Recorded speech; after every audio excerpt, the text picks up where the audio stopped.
नमस्कार। मेरा नाम भाऊ तोरसेकर। आप देख रहे हैं प्रतिवाद। दोस्तों, मैं इस वक्त अमेरिका में हूँ। रविवार खत्म होने को आया है। बाहर घूम के एक हफ्ते में बाहर घूम रहा था। उटा, अरिजोना, डलास वगैरह। तो वापस लौटकर वॉशिंगटन डीसी पहुंचा हूँ आज।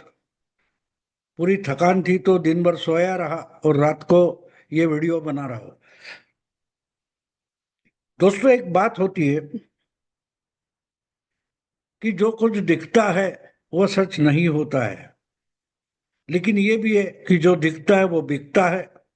और इसलिए लोगों की दिशा भूल हो जाती है। लोगों के समझ में नहीं आता कि सामने जो हो रहा है वो सच है या झूठ है, भ्रामक है, भ्रांति है। यह समझ में आने के लिए लोगों को देर लगती है। और वही बात हो गई है। देखिए, जब एक हफ्ते पहले की बात है कि भारत के प्रधानमंत्री नरेंद्र मोदी, इनको G7 का इनविटेशन मिला नहीं मिला, इस पर चर्चा चल रही थी। और फिर अचानक जम्मू में जो रेलवे का दुनिया में सबसे ऊंचा ब्रिज बना है उसका उद्घाटन मोदी जी कर रहे थे। तो कनाडा के प्रधानमंत्री कार्नी का उनको फोन आया और उन्होंने इनवाइट किया। तो बाजी पलट गई। लेकिन उसी दरमियान एक और बात हुई थी। जंग हारने के बाद जिसको पाकिस्तान ने फील्ड मार्शल ये बड़ा बहुमान सम्मान दे दिया, ऐसे आसिफ मुनीर को अमेरिका के नेशनल परेड के लिए बुलाया गया, मेहमान करके बुलाया गया। इस पर भी चर्चा चल रही थी और बाद में साफ हो गया कि ऐसी कुछ खास निमंत्रण नहीं है। हाँ, लेकिन व्हाइट हाउस में आसिफ मुनीर को लंच के लिए प्रेसिडेंट डोनाल्ड ट्रंप ने बुलाया है। तो उस पर भी पाकिस्तानी खुश थे, कुछ गालियां दे रहे थे। लेकिन आज एक हफ्ते पहले जो चर्चा चल रही थी, जो बातें चल रही थी, आज हम अगर परिणाम देखें तो हमारे समझ में आता है जो दिखता है वो शायद बिकता है, लेकिन सच नहीं होता है। क्योंकि पाकिस्तान का सर्वे सर्वा मानो तो लश्कर है, सेना है, फौज है। और फौज का जो अधिपति है फील्ड मार्शल आसिफ मुनीर, वो अमेरिका में बैठा है। और वहां पाकिस्तान की बॉर्डर पर पाकिस्तान के पड़ोसी देश में बड़ा खेला हो गया। और वो खेला करने में अकेला इजराइल नहीं है। तो उसमें आखिरी बाजी खुद अमेरिकन फौज ने मारी है। और ये सब जब चल रहा था तब पाकिस्तान का सेनापति अमेरिका में व्हाइट हाउस में लंच कर रहा था। वो उनको सम्मान लगा। लेकिन बात यह कि भारत के दो टुकड़े हो गए, पार्टीशन हो गया। और एक मुस्लिम करके जो पाकिस्तान नाम का देश निकला, वो खुद को दुनिया का सबसे बड़ा कट्टर मुस्लिम देश मानता है। किंबहुना पाकिस्तान खुद को सबसे अच्छा मुस्लिम देश मानता है, मुस्लिम देशों का नेता मानता है। और इसलिए अगर दुनिया में कहीं भी मुस्लिमों के जीत होती है या हार होती है, उस पर बड़ा जश्न या मातम पाकिस्तान में मनाया जाता है। तो अगर हमास ने मार खाया है, हिजबुल्लाह ने मार खाया है, हौथी येमेन ने मार खाया है, और उसके बाद ईरान की हालत अगर बुरी हो गई है, तो सबसे बड़ा मातम पाकिस्तान में होना तय था। और इसलिए ये पाकिस्तान के अधिपति अमेरिका में बैठे हैं और उनकी बगल में ईरान में इसराइल ने इतने बड़े बड़े हमले कर दिए। और उसके बाद खुद अमेरिका ने बमबारी ऐसी की है कि जो ईरान का जो एटमी प्रोग्राम चल रहा था वो पूरा का पूरा जमीन दोस्त हो गया, खत्म हो गया। और इसलिए यह समझना जरूरी है कि क्या इसी समय अमेरिका के प्रेसिडेंट ने, डोनाल्ड ट्रंप ने, मुनीर को व्हाइट हाउस में और अमेरिका में बुलाने की जरूरत थी या नहीं थी? मैं मानता हूं कि नहीं थी। एक तो भारत के ऑपरेशन सिंदूर के बाद पूरा पाकिस्तान और पाकिस्तान की आतंकी सिस्टम और आर्मी एस्टेब्लिशमेंट पूरी की पूरी तहस महस हो गई है। उससे कैसे उभर कर खड़े हो जाए, ये अभी पाकिस्तान की समझ में नहीं आ रहा है। इनके 9 या 10 एयर बेसेस खत्म हो गए और ऐसे में चर्चा कहां जा रही थी कि मुनीर अमेरिका गए हैं तो उनके पास से डोनाल्ड ट्रंप या अमेरिका ईरान से सटे हुए 2-3 एयरबेस मांगेगी। इसमें भी चर्चा चल रही थी, लेकिन इतने में अमेरिका ने खेला कर दिया और देखते देखते ईरान मानो तबाह हो गया। अकेला ईरान की आर्मी का नुकसान नहीं हुआ है, ईरान की आम जनता भी वहां के जो धार्मिक नेता है अली खामेनी, आयतुल्ला अमील अली खामेनी, उनके खिलाफ रास्ते पर उतर आई है। लाखों की संख्या में लोग तेहरान छोड़कर भागे, और भागे तो क्यों भागे? क्योंकि साफ साफ इसराइल के प्रधानमंत्री बेंजामिन नेतन्याहू और अमेरिका के प्रेसिडेंट डोनाल्ड ट्रंप दोनों ने साफ साफ ईरानी जनता को आह्वान किया था कि भैया जिंदा रहना है तो तेहरान छोड़ के भाग जाओ। ईरान की जहां जहां एटमी प्रोग्राम चल रहे हैं वो जगह छोड़कर नागरिकों को भागना चाहिए, क्योंकि वहां सेफ नहीं है। मतलब साफ था, इसराइल ने तो हमला किया था और अमेरिका या डोनाल्ड ट्रंप जिस भाषा में बोल रहे थे वो एक तरीके से धमका रहे थे कि अमेरिका भी हमला करने वाला है, और वो कर दिया गया। लेकिन जिस वक्त ईरान पर अमेरिकन हवाई जहाज हमला करने निकले थे, लड़ाकू जहाज निकले थे, उस वक्त पाकिस्तान हमें मदद करेगा, ये ईरान की अपेक्षा थी, मुस्लिम दुनिया की अपेक्षा थी। लेकिन बिल्कुल उसी वक्त पाकिस्तान का सिपह सालार सेनापति लंच करने के लिए व्हाइट हाउस गया था।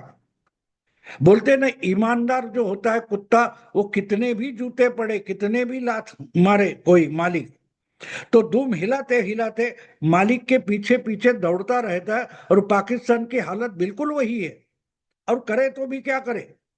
आपको याद होगा, 1 महीने पहले यानी ऑपरेशन सिंदूर के आसपास, पहले या बाद में, कटोरा लेकर पाकिस्तान का प्रधानमंत्री शहबाज शरीफ दुनिया भर में भीख मांगते घूम रहा था। और ये शब्द मेरे नहीं है, खुद शहबाज शरीफ ने एक भाषण करते हुए कहा था, हम कहीं भी दोस्त देश में जाते हैं तो वो लोग समझते हैं कि हम कुछ मांगने आए हैं। अब कुछ मांगने जाता है उसको तो भिखारी माना जाता है, और दरवाजे पर भिखारी खड़ा है ये किसी भी घर वाले को अच्छा नहीं लगता। और इसलिए दोस्त बनकर आए हो लेकिन भीख मांगने आए हो, इसी नजर से आजकल पाकिस्तान को हर देश का नेता देखता है कि ये भिखारी आ गया, कुछ ना कुछ मांगने के लिए आया है, इसकी औकात नहीं है, ये अपने पैर पर खड़ा नहीं हो सकता। और कितनी भी मदद करो ये भिखारी ही रहेगा। ये अब सऊदी अरेबिया है, दुबई है, कतार है, ओमान है, ऐसे तेल संपन्न देश जो है दुनिया के, वो पाकिस्तान को सालों साल मदद करते रहे। अमेरिका जैसे देश ने या चीन जैसे देश ने, जिनको महासत्ता माना जाता है, आर्थिक महासत्ता माना जाता है, उन्होंने भी आज तक पाकिस्तान को बहुत सारी अरबों खरबों डॉलर्स की मदद की है। लेकिन फायदा क्या हुआ? भिखारी तो भिखारी रहा। क्योंकि पाकिस्तान के राजनेता हो या आर्मी के फौज के नेता हो, अधिकारी हो, वो जनता के नाम पर दुनिया भर जाकर भीख मांगते हैं, और पाकिस्तान को जो पैसा मिलता है वो घोटाला और धपला करके अपने खाते में घुमा देते हैं, और दुनिया भर में, यूरोप हो या अमेरिका में जाकर प्रॉपर्टी खरीद लेते हैं, दुबई में जाकर प्रॉपर्टी खरीद लेते। तो इसलिए पाकिस्तान भिखारी रहा है। और ऐसे पाकिस्तान से ईरान को उम्मीद थी, क्योंकि कभी ना कभी ईरान ने भी पाकिस्तान की मदद की है, कि जब तक पाकिस्तान खड़ा है और अपना पड़ोसी देश है, मुस्लिम देश है, इसलिए अमेरिका कुछ भी करेगा तो उसको शायद पाकिस्तान रोक सकता है, ये ईरान की अपेक्षा थी। लेकिन वही गोता खा गए ईरान। ईरान वही गोता खा गए। ईरान को ये समझना चाहिए था कि जब ट्रम्प खुद बोल रहे हैं कि तेहरान छोड़कर भाग जाओ, आम जनता जो है, ईरान की आवाम जो है, जनता है, वो तेहरान छोड़कर और बड़े शहर छोड़कर देहात में भाग जाए, क्योंकि कुछ बड़ा होने वाला है। और ठीक उसी वक्त अगर जिस पर भरोसा है ऐसा मुस्लिम दोस्त पाकिस्तान, उसका सबसे बड़ा नेता या सबसे बड़ा सिपह सालार देश छोड़कर लंच करने के लिए अमेरिकन प्रेसिडेंट के पास अमेरिका जाता है, तो अपने पीछे कोई भी खड़ा नहीं, ये ईरान को समझना जरूरी था। ये सीरिया हो, लेबनान हो, हमास हो या हौथी हो, ये सारे के सारे ईरान के चट्टे बट्टे हैं, और एक एक करके इजराइल ने इनको खत्म कर दिया है, मानो मार दिया है। फिर से अपने पांव पर नहीं खड़े हो सकते, इतना इनको पीटा है इजराइल ने। अगर ये सब होते हुए अमेरिका देखता रहा और उसने इजराइल को नहीं रोका है, तो ईरान और अमेरिका की दुश्मनी तो खुली आम है, और उससे भी कट्टर दुश्मनी इजराइल के साथ ईरान ने मोल ली है।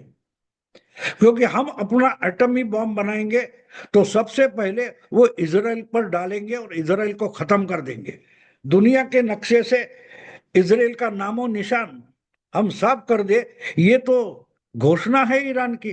और इसलिए टेक्निकल तौर पर अमेरिका ईरान का दुश्मन है, लेकिन सबसे कट्टर दुश्मन अगर कौन है तो इजराइल है। और इजराइल ने ये सब होने से पहले ही ईरान पर हमला कर दिया था।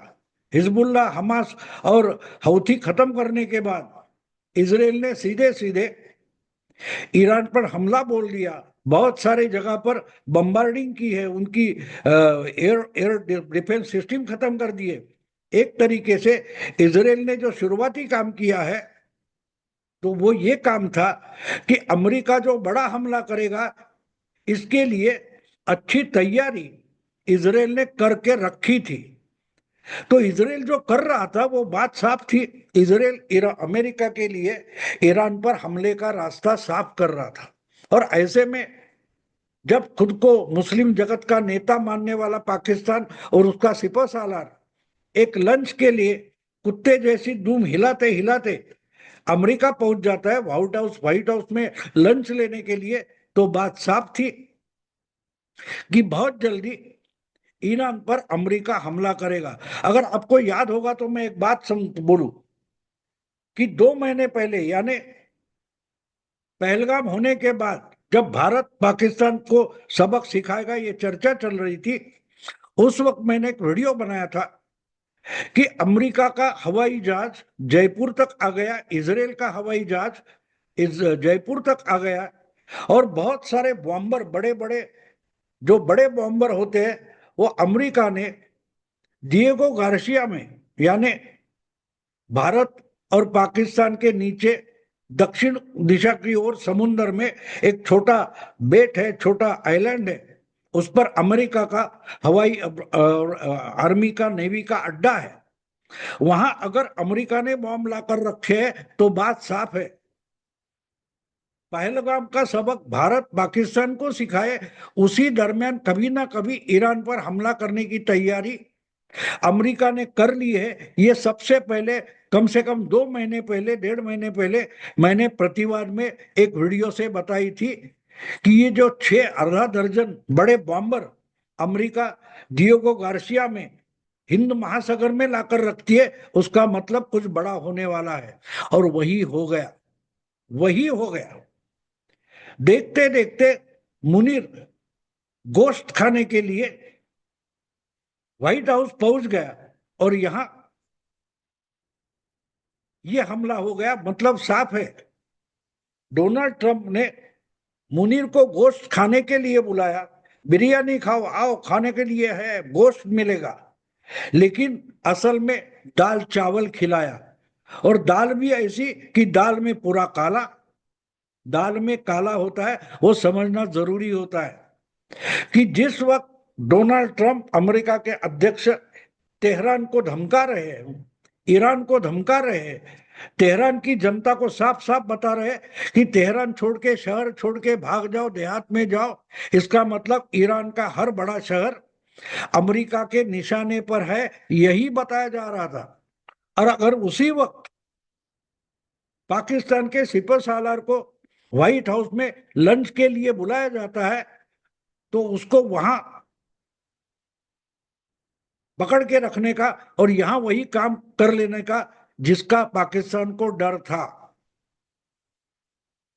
लेकिन मुनीर ना समझ पाया। अरे जिनको भारत की अपनी देसी हथियारों से खुद का बचाव नहीं करना आता, वो ईरान को क्या बचाएंगे? बात साफ थी। ये खुद को नहीं बचा सकते, ईरान को क्या बचाएंगे? अब बात यह है कि ईरान की मदद के लिए अगर पाकिस्तान नहीं पहुंचा है और उसी समय अगर पाकिस्तान व्हाइट हाउस में जाकर उनका सिपह सालार बैठा है, तो पाकिस्तान ने ईरान से भी दुश्मनी मोल ली है। ये मुनीर को लंच नहीं था, ये बात साफ थी।